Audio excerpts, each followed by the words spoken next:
평신도 사도직 단체 레지오 마리에가 한국 도입 70주년을 맞이합니다. 한국 교회에 남긴 족적과 앞으로의 과제를 짚어봅니다. 전 세계 많은 성당에서 첫째 주 토요일에 성모신심 미사를 봉헌합니다. 첫 토요일 성모신심이 지니는 의미를 살펴봅니다. 5월 첫 주일은 생명주일이기도 합니다. 주교회의 생명윤리위원장 문희종 주교가 내놓은 생명주일 담화 내용을 알아봅니다.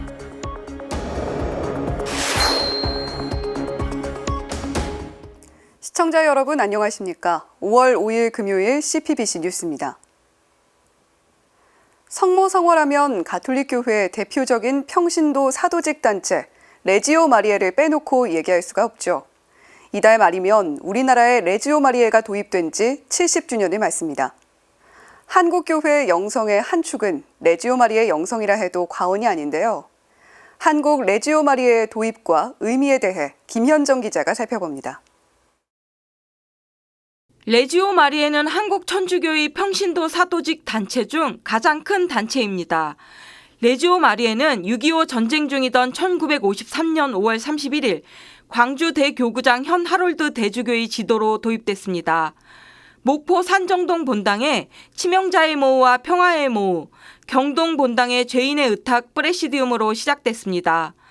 단원들의 활동은 목포를 중심으로 광주 대교구 거의 전 지역에 걸쳐 전개됐습니다.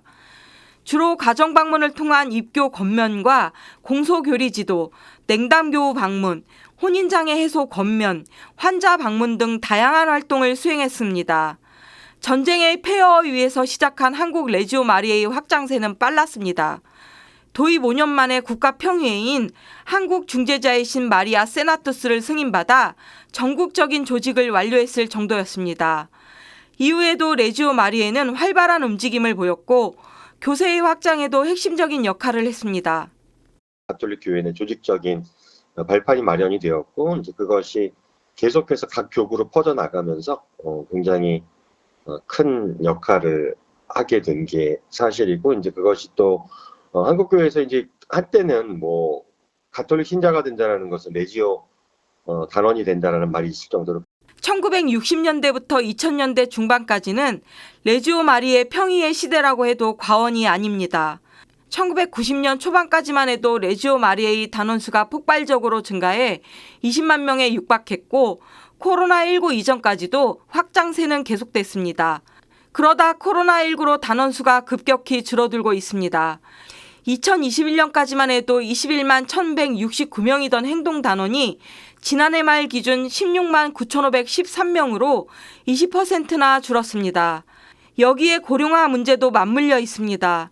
젊은 단원의 유입이 거의 없어 앞으로도 단원 감소는 불가피할 전망입니다.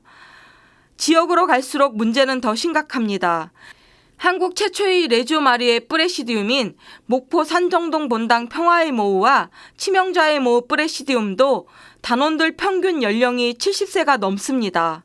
젊은 사람들 이렇게 들어오야 하는데 이 레지오 활동을 하다 보니까 기도 생활 이제 일주일에 한 번씩 만나서 주례하면서 그 보고를 하잖아. 내가 활동했던 거, 기도 생활했던 거. 그러니까 이제 지금 젊은 사람들은 또 바쁘고 직장 생활하고 그래서 이 레지오에 대해서 겁나게 좀 부담을 갖는 것 같아요. 고의를 맞는 한국 레지오 마리에는 축하와 함께 돌파구가 절실한 시점입니다. 군인 한 사람 한 사람이 굉장히 뛰어나고 훌륭한 군인이 된다는 것이 중요하다는 그런 의미에서 2차 바티칸 공의회 정신에 입각한 그리고 시대의 표징을 읽으면서 오늘날 우리 한국 그리스도인들에게 요구되는 그런 기도와 봉사를 할 수 있는 쪽으로 이렇게 발전해야 하는 것이 현재의 큰 과제이고 또 우리의 어떤 목표라고 생각을 합니다. 저희들 이번 대회 명칭이 성모님께 대한 참된 신심 회복이거든요. 우리가 성모님의 신심을 회복하고 처음의 정신으로 돌아가면은 지금 이 어려움을 극복해 나갈 수 있다고. CPBC 김현정입니다. 많은 성당에서는 매달 첫 토요일마다 성모신심 미사를 봉헌하는데요. 5월 성모성월을 지내며 첫 토요일, 성모신심의 의미는 무엇인지 알아봅니다. 윤재선 기자입니다. 1917년 5월 제1차 세계대전으로 혼란스러운 시기, 포르투갈의 작은 마을 파티마에 사는 새 아이 앞에 성모 마리아가 나타납니다. 작은 언덕 위에서 양떼를 돌보던 루치아와 히아친타, 프란치스코는 하얀 옷을 입은 성모 마리아를 보게 됩니다. 이후 1925년 12월 10일 수녀가 된 루치아에게 성모 마리아가 다시 발현합니다. 아기 예수와 함께 오신 성모 마리아는 날카로운 가시에 박힌 심장을 들고 있는 모습. 아기 예수는 먼저 가시로 덮인 지극히 거룩하신 내 어머니의 성심을 위로해 드리라고 말합니다. 그런 다음 성모 마리아는 은총을 외면하는 사람들이 매 순간마다 자신의 심장을 찌르고 있다고 애통해하며 적어도 너만은 나를 위로하는 데 힘쓰라고 당부합니다. All those who, on the first Saturday of 5 consecutive months, shall confess, receive Holy Communion, recite 5 decades of the Rosary, and keep me company for 15 minutes while meditating on the 15 mysteries of the Rosary, with the intention of making reparation to me. 전 세계 교회가 첫째 주 토요일에 성모 신신미사를 봉헌하는 이유는 분명합니다. 우리를 대신해 성모님의 티 없으신 성심에 박힌 가시를 빼드리기 위해서입니다. 또한 성모 마리아께서 약속하신 우리에게 닥쳐올 죽음의 순간, 그 구원에 필요한 은총을 받기 위해서입니다. 그렇기에 첫 토요일 미사에 참여한 이들은 원죄 없는 성심을 거슬러 저지른 죄에 대한 보상으로 성체를 모셔야 합니다. 루치아 수녀는 발현하신 주님께서 원죄 없는 성심을 거스르는 5가지의 신성모독을 일러주셨다고 전합니다. 그것은 바로 성모 성화에 대한 신성모독의 불경함과 모욕, 원죄 없는 잉태에 대한 신성모독의 불신, 성모님의 영원한 동정성에 대한 신성모독의 불신, 성모님을 받아들이지 않는 이들이 저지르는 하느님의 어머니란 호칭을 반대하는 신성모독입니다. 5개월간 연속 첫 토요일 신심이 중요한 이유는 이것이 지속적인 기도 생활의 부르심이기 때문입니다. 가톨릭 신앙인들은 첫 토요일에 모든 묵주기도의 신비를 묵상하도록 초대받습니다. 묵주기도의 신비를 우리 마음과 정신에 그려 나가다 보면 한 구절 한 구절 복음 말씀이 마음에 와닿게 되고 거기에 머무르게 됩니다. 원죄 없는 성모 신심에 복원하는 마음으로 5월 성모 성호를 지내는 것, 가톨릭 신앙인 모두에게 베풀어진 특별한 은총입니다. CPBC 윤재선입니다. 가톨릭 교회는 해마다 5월 첫 주일을 생명주일로 기념하고 있습니다. 우리 사회에 널리 퍼져 있는 죽음의 문화의 위험성을 깨우치고 인간의 존엄과 생명의 참된 가치를 되새기기 위해서인데요.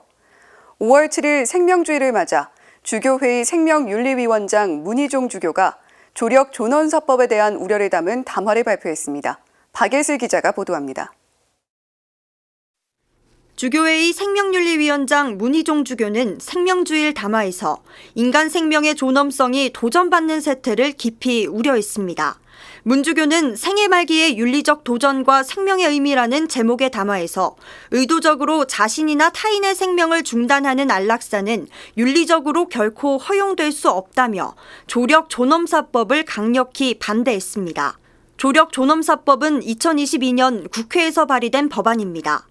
말기 환자와 같이 견디기 어려운 고통을 겪는 이가 다른 사람의 도움을 받아 스스로 목숨을 끊는 행위를 허용하는 게 골자입니다. 문 주교는 이에 대해 고통에 시달리는 사람의 생애 말기가 무의미하다는 주장에 불과하다고 지적했습니다. 문 주교는 의학의 발전으로 고통에서 보다 자유로워질 수 있을지언정 고통의 의미를 발견할 수 있는 종교적 시각은 그만큼 잃어가고 있다고 말했습니다. 특히 우리나라의 노인 자살률이 경제협력개발기구 회원국 평균의 2.7배 수준에 달하는 점을 주목했습니다. 문 주교는 노인의 극단적 선택이나 고독사 또한 생명 존중을 경외시하는 문화를 보여준다며 노인을 사회가 짊어져야 할 짐으로 여기는 버리는 문화가 사회 전반에 퍼져 있다고 안타까워했습니다. 그러면서 모든 국가는 국민의 생명 보호를 가장 기본적인 원칙으로 삼고 생명을 침해하는 범죄를 엄중하게 처벌하고 있다며 이는 자신의 생명에 대해서도 마찬가지라고 강조했습니다. 형법에 의하면 타인의 자살을 돕는 자살방조 또한 처벌 대상입니다. 생명이 없다면 사회는 공존할 수 없기 때문입니다. 그러나 조력 존엄사법을 법제화하려는 시도는 이 같은 생명보호의 원칙을 역행하는 수순이라고 볼 수밖에 없습니다. 인간의 생명을 하느님의 선물에 빗댄 문주교는 생명보호를 위한 모두의 협력을 거듭 요청했습니다. 호스피스 완화 의료시설 확대와 이에 대한 전방위적인 지원을 그 방법으로도 제시했습니다. 문주교는 아울러 누구도 안락사를 선택해야 할 만큼 고통을 겪어서는 안 된다며 고통을 겪는 생명은 오히려 더 많은 관심과 돌봄을 받아야 하는 소중한 생명이라고 강조했습니다. CPBC 박예슬입니다.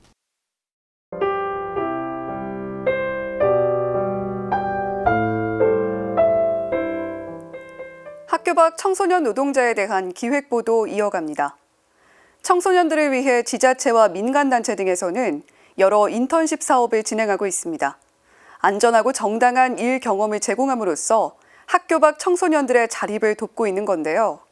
긴급진단 마지막 순서로는 학교 밖 청소년 인턴을 경험한 이들의 이야기를 들어봅니다. 김형준 기자입니다. 주문받은 음료를 능숙하게 만들어내는 18살 김나영 양.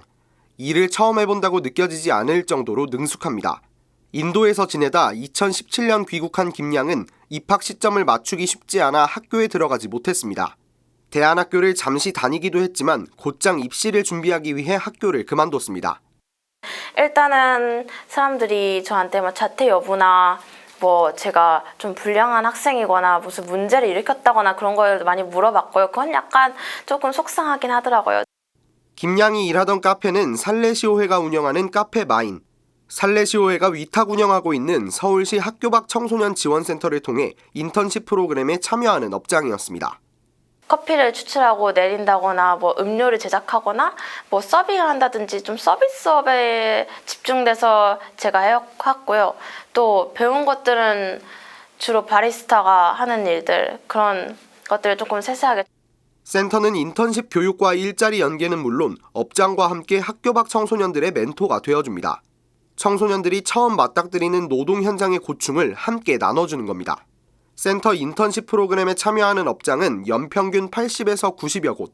학교 밖 청소년 노동자들을 지원하는 취지에 공감한 업주들의 반응도 긍정적입니다. 한 명이 오는 것에 대해서 사실 케어를 해야 하는데 그럼에도 불구하고 본인들은 하겠다. 그리고 아이들 계속 보내달라. 괜찮은 아이들은 본인들의 직원으로 채용하는 케이스도 있고요. 센터장 백승준 신부는 인턴십에서 일자리 제공만큼 중요한 것은 자신감과 동기부여라고 말합니다. 본인들이 적어도 내가 이렇게 할 수 있다라고 하는 자신감, 살아가면서 동료들이나 사장님에게 잘했다는 칭찬 좀 받거든요. 그러니까 그런 것들과 관련된 의식이 많이 변화가 되거든요. 인턴십 이후 김 양은 대학 사회복지학과로의 진학을 꿈꾸고 있습니다. 이런 결정에는 인턴십 경험도 영향을 미쳤습니다. 카페에서 일하면서 거기 계신 수녀님도 뵙고 또 여기 센터에 계신 분들도 뵙고 하는데 정말 남들을 도우면서 이렇게 살아가시는 게 멋있다는 생각이 들어서 학교 밖 청소년 노동자들의 오늘과 내일을 위해 발을 맞춰주는 인턴십 사업. 일찍 사회로 발을 들이게 된 청소년들을 위해 사회와 어른들의 따뜻한 동반이 얼마나 중요한지 보여주고 있습니다. CPBC 김형준입니다. 이상으로 CPBC 뉴스를 마칩니다. 시청해주신 여러분 고맙습니다.